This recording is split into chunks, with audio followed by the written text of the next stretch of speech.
Share માર્કેટને લઈને ભારતીય share બજારમાં સપ્તાહના અંતિમ દિવસે એટલે આજે કડાકો જોવા મળી રહ્યો છે। સેન્સેક્સમાં 860, નિફ્ટીમાં 244 પોઈન્ટનો કડાકો, બેંક નિફ્ટી સહિતના ઇન્ડેક્સમાં નેગેટિવ ટ્રેન્ડ જોવા મળી રહ્યું છે। સપ્તાહના અંતે બજારમાં વેચવાલી સાથે શરૂઆત થઈ છે અને લગભગ તમામ શેર્સમાં અત્યારે જોવા મળીએ તો નેગેટિવ ટ્રેન્ડમાં તેઓ ટ્રેડ કરી રહ્યા છે। સપ્તાહના અંતિમ દિવસે બજારમાં વેચવાલી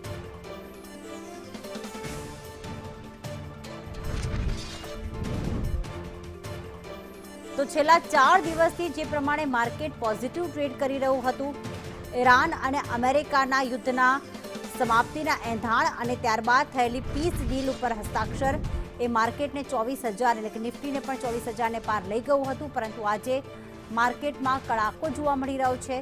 સેન્સેક્સ 844, નિફ્ટી અત્યારે 244 પોઈન્ટ ઘટીને 24,000ની જે મહત્વપૂર્ણ સપાટી છે તેના નીચે ટ્રેડ કરી રહી છે।